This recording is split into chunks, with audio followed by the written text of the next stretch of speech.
Religion played a very important role in shaping the Middle Ages. It influenced education, customs, morals, and routines of nearly everyone in Europe. With the adoption of Christianity throughout Europe came the importance of protecting the religion itself. The center of faith for Christians was the city of Jerusalem, located in the area known as Palestine. During the 10th century, the Seljuks established a new Muslim dynasty. They began to overrun much of Asia Minor. The Seljuk advance alarmed Christians in Europe. They feared for the safety and property of Christians living in the East. The Seljuks' growing power seemed to threaten Christianity itself. Christians worried about the fate of the Holy Land, especially the city of Jerusalem, where the Seljuks treated Christians and their holy sites with disrespect. Jews, Christians, and Muslims usually lived together peacefully in the Holy Land.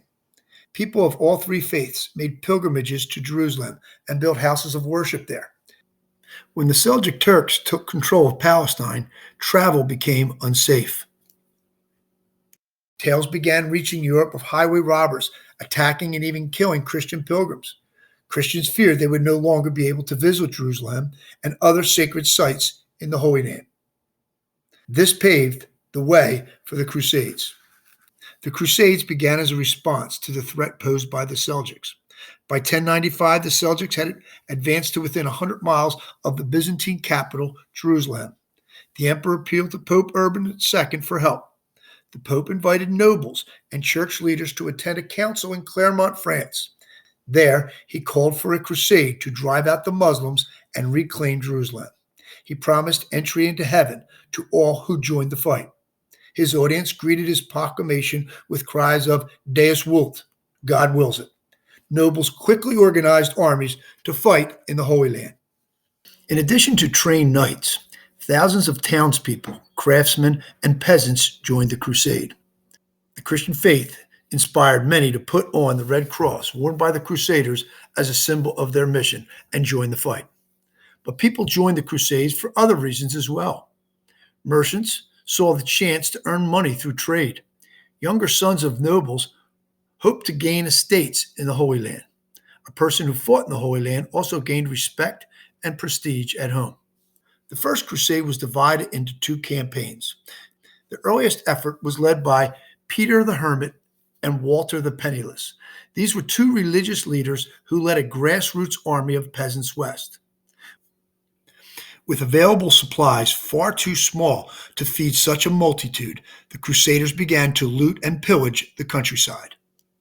Upon arrival in Constantinople, the mob could not be controlled and stole everything they could from homes and palaces. They were eventually ferried into Turkish territory, where they were slaughtered with survivors being sold into slavery. 4 European nobles led knights from different areas in Europe to the Holy Land in the second part of the First Crusade. Raymond IV of Toulouse, Bohemond of Toronto, Godfrey of Bouillon, and Robert of Normandy.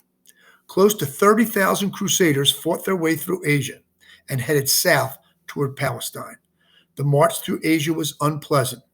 It was in the middle of summer, and the crusaders had very little food and water. Many men died, as did many horses. In June of 1098, the Crusaders led a siege to the city of Antioch in Syria. Antioch was protected by a ring of walls. After 9 months, the Crusaders breached the walls of Antioch. Then, the Crusaders surrounded Jerusalem and scaled the city walls. After a month of fighting, the city surrendered. The victorious Crusaders killed most of the people who had fought against them. They sold the survivors into slavery. With Jerusalem taken, most of the Crusaders went home. Some, however, stayed behind.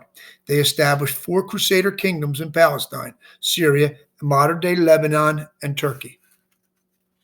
Over the next few decades, Muslims in the Middle East increasingly came under common leadership. By the 1180s, the great Sultan Saladin had formed the largest Muslim empire and renewed the fight against the Crusaders in the Holy Land. Saladin quickly took back most of Palestine and Jerusalem. This sparked the Third Crusade. King Richard I of England, known as the Lionheart, led the European fight against Saladin.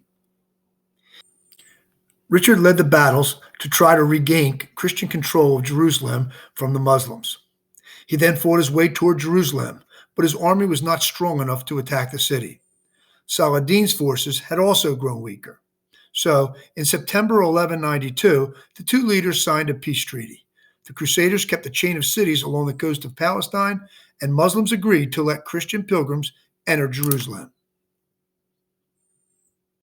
The Crusades continued for another 100 years.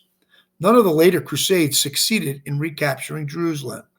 In the meantime, Crusaders fought against Muslims in Europe and North Africa, as well as in the Middle East.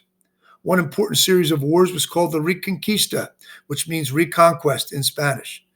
Christians launched these wars to retake the Iberian Peninsula from Muslims. The Iberian Peninsula is a region in southwestern Europe that contains Spain and Portugal. For Crusaders, the religious wars were a costly ordeal, although they promised rewards in the afterlife. But European Christians also reaped many benefits from the Crusades. The impact of the Crusades reached far beyond those who fought, however. Christians brought many economic changes to Europe. Crusaders needed a way to pay for supplies. Their need increased the use of money in Europe. Some knights began performing banking functions, such as making loans or investments. Monarchs started tax systems to raise funds for the Crusades. The Crusades changed society as well. Kings grew more powerful as nobles and knights left home to fight in the Middle East. The increasing power of monarchs weakened feudalism. Contact with Middle Eastern cultures had a major impact on Christians' way of life. In the Holy Land, Christians learned about new foods and other goods. They dressed in clothing made of muslin, a cotton fabric from Persia. They developed a taste for melons, apricots, sesame seeds, and carrot beans. They used spices such as pepper. After Crusaders returned home with these goods, European merchants earned enormous profits from trading them. Thanks for watching this video on the Crusades. Go to my webpage, Classical World Blueprint, for more information on world history from the classical societies of Greece and Rome to the Renaissance.